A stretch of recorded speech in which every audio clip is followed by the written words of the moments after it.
궁금한 뒷이야기를 들어보면서 물음표가 느낌표로 바뀌는 뉴스의 재구성, 뉴스야 시간입니다. 일요일은 정치부 서주민 기자와 함께합니다. 자, 첫 번째 물음표부터 볼까요? 네, 오늘 첫 번째 물음표는 유재수 감찰 무마 윗선은입니다. 예, 이 유재수 감찰 무마 의혹 수사. 이게 결과에 따라서는 정권에 큰 폭탄이 될 수도 있다. 뭐 이런 얘기들이 나오는데 이게 조국 수사보다 더 관심을 요즘 받고 있는 것 같아요. 네. 이게 어떤 얘기인지 모르시는 분도 있으니까 간단하게 정리를 먼저 해주시죠. 네, 이번 수사의 의미를 먼저 간단히 좀 정리를 해드리겠습니다. 유재수 전 부시장의 이 뇌물 혐의를 청와대 특감반에서 감찰을 했는데 이걸 청와대 윗선에서 지시를 해서 무마했다 이런 주장이 나왔었죠. 검찰은 현재 이 뇌물 혐의와 청와대 윗선의 감찰 무마 이 두 가지를 수사하고 있습니다. 그 윗선이 누구냐에 따라서 파장은 걷잡을 수 없이 커질 수가 있겠죠. 그렇군요. 예. 자, 그러면 이 수사가 언제부터 시작됐는지 어떤 계기로 시작됐는지 그것도 네. 정리를 좀 해주시죠. 지난 2월에 청와대 특감반원으로 일을 했었던 김태우 전 수사관이 검찰에 고발을 하면서 시작이 됐습니다. 수사가. 예.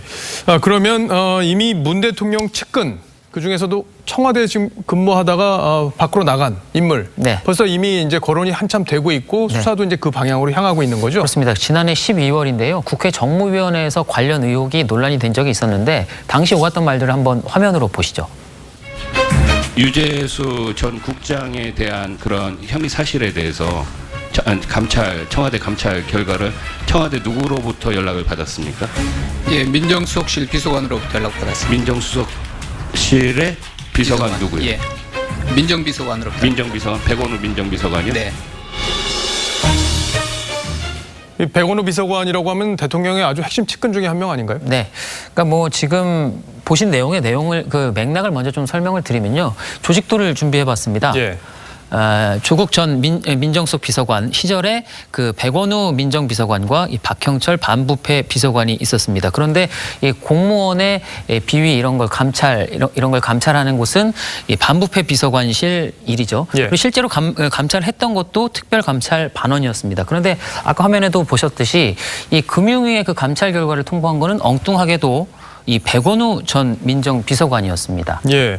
근데 민정비서관이 원래 그 일은 하면 안 된다 이런 취지의 얘기인 거죠? 그래서 그 역할이 아닌 겁니다. 그러니까 민정비서관은 민심을 파악하고 또 대통령 친인척을 관리하는 곳입니다. 실제로 검찰은 당시 특감반원들을 조사하면서 백원우 전 비서관이 이렇게 전화를 하는 게 맞느냐 이렇게 공통적으로 물었다고 합니다. 특감반원들은 백 전 비서관의 직권남용이다라는 취지로 대답을 했다고 하고요. 근데 아까 조직도를 보면은 네. 어쨌든 양쪽에 이제 있었고 위에는 조국 전 장관이 민정수석으로 있을 때 네. 그럼 결과적으로 조국 전 장관은 이 일과 무관할 수는 없는 거네요. 그렇습니다. 검찰도 그 부분, 그러니까 조 전 수석의 역할을 들여다보고 있습니다. 그래서 검찰 수사가 만약에 조국 전 장관에 대한 수사로 당연히 이어질 수밖에 없다 이런 분석들이 나오고 있고요. 여기서 또 주목할 대목이 하나 있는데요. 만약 조 장관이 유 전 부시장의 비위를 알았는데 그거를 묵인하려 하거나 혹은 무마하려 했다면 예. 직접 전화를 하거나 아니면 아까 말씀드린 공식 라인인 이 반부패 비서관을 통해서 전화를 하지 않았을까요? 근데 라인에 없던 백원우 전 비서관이 개입이 됐다는 건 또 다른 윗선이 개입이 됐을 수 있다. 이런 가능성을 보여줍니다. 물론 이 백 전 비서관 개인의 일탈일 수도 있겠지만 글쎄요. 그럴 가능성 현재로서 높아 보이진 않고 어쨌든 이 백 전 비서관에 대한 검찰 소환은 임박한 상황입니다. 근데 이 백 전 비서관도 그렇지만 유 전 부시장이 이 노무현 정부 시절에 청와대 아주 핵심들과 아주 가까웠고 네. 뭐 대통령의 지금 측근들과도 아주 가깝다 이런 얘기들이 지금 있는 거잖아요. 네, 그렇습니다. 그 유 전 부시장은 이 노무현 정부 시절 청와대 민정수석실에 파견돼서 행정관으로 근무를 한 적이 있습니다. 청와대 특검반이 이 유 전 부시장의 휴대전화를 분석해봤더니 현 정권 실세 정치인 청와대 핵심 관계자들과 이 보안 메신저를 주고받았다 이렇게 증언이 나온 바도 있고요. 물론 특감반원들은 비위 첩보를 보고했을 당시에는 유 전 부시장이 친노 인사였는지는 잘 몰랐다 이런 것으로 전해졌습니다. 예. 금융위원회에서 이번에 비위 의혹으로 물러난 뒤에 민주당 전문위원 그리고 그 이후에 부산시 경제부시장까지 이렇게 사실상 영전할 수 있었던 배경엔 이런 친분들이 좀 작용한 게 아니냐 이런 의혹들이 있는 겁니다. 예. 자, 그럼 첫 번째 물음표 어떻게 정리를 할 수 있을까요? 네, 유재수 감찰 무마의 윗선의 느낌표는 게이트로 가는 뇌관으로 정리했습니다. 예, 이번 수사가 상당한 파장을 낳을 수 있다 이런 거군요. 그렇습니다. 그 윗손이 누구냐에 따라서 정권 차원의 이 게이트로 번질 수 있다 이런 뜻입니다. 예, 알겠습니다. 저희도 관심을 갖고 지켜보겠습니다. 네. 자, 다음 물음표로 가볼까요? 네, 두 번째 물음표는 이낙연 당 복귀 임박으로 했습니다. 예, 조금 전에 저희가 리포트에서도 개각 소식을 전해드렸는데 네. 이 총리가 바뀌면 당으로 당연히 돌아갈 거다 이런 관측이 가능한 거고 예. 이 총리 측이 어떤 생각을 지금 갖고 있는지 좀 취재를 해봤습니까? 네, 이 총리 측의 그 핵심 고위 관계자와 통화를 했는데 후임 총리 문제가 잘 정리가 되면 이 당에서 요청이 올 것으로 알고 있다 이렇게 얘기를 했고요. 예. 또 이 당 복귀에 대한 공감대는 형성이 됐지만 이 필요 충분 조건이 맞아야 돌아갈 수 있다는 말도 했습니다. 근데 필요 충분 조건 이게 지금 관심사가 되겠네요. 네. 근데 당으로 돌아가는 것 이거에 대해서는 당정청 간에 다 의견 조율이 좀 끝난 거 아닌가요? 네, 일단 당 복귀에 대해서는 본인이 강한 의지가 있고 또 청와대와 당도 동의하는 일종의 말씀하신 컨센서스나 공감대는 만들어진 분위기입니다. 먼저 이 총리의 관련 발언을 한번 들어보시죠. 눈치 없이 오래 머물러 있는 것도 흉할 것이고요.